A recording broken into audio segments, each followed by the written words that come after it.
زرقاء في شمال المغرب قابويو. رأس الماء، أو كما يسميها السكان المحليون قابويو، هي واحدة من أجمل المناطق الساحلية في شمال المغرب، وتحديدا في إقليم الناظور على ضفاف البحر الأبيض المتوسط.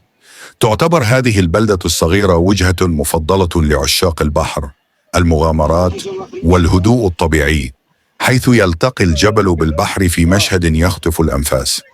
قابويوه ليست مجرد شاطئ عادي، بل هي لوحة فنية طبيعية مرسومة بالصخور الشاهقة، المياه الفيروزية، والشواطئ الرملية المنعزلة التي لا يصلها إلا المغامرون الحقيقيون. الكثير من الزوار يطلقون عليها جنة سرية، لأنها ما تزال بعيدة عن صخب السياحة الجماعية، وتحافظ على سحرها البكر وأصالتها الريفية.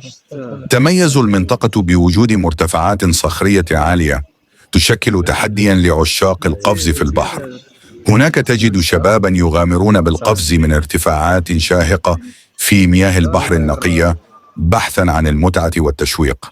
كما توفر قابويوه فضاء مثاليا للسباحة، الغوص، أو حتى الجلوس والتأمل في صوت الموج وهو يعانق الصخور. المياه هنا هادئة في أغلب فصول السنة، وشفافة إلى درجة أنك تستطيع رؤية قاع البحر من على سطحه، وهذا ما يجعلها قبلة للغواصين والمصورين تحت الماء. الغروب في رأس الماء هو لحظة سحرية، حيث تنعكس أشعة الشمس على سطح البحر، وتتحول السماء إلى لوحة من الألوان الذهبية.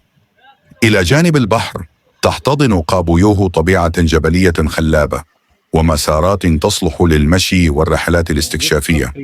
يمكن للزائر أن يجمع في يوم واحد بين تسلق الصخور، السباحة في البحر، والاستمتاع بغروب الشمس وسط الهدوء التام.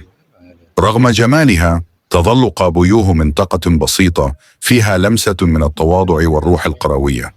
لا توجد فنادق فخمة أو مراكز تجارية، بل توجد منازل صغيرة، مقاهي محلية، وأشخاص بسطاء يرحبون بك بابتسامة صادقة.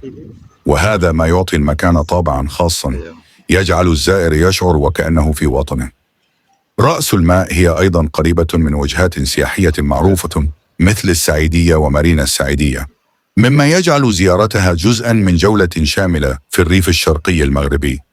سواء كنت من عشاق المغامرات الخطيرة، أو الباحثين عن الراحة والسكينة، أو محبي الطبيعة والتصوير، فإن قابويوه تمنحك تجربة لا تنسى.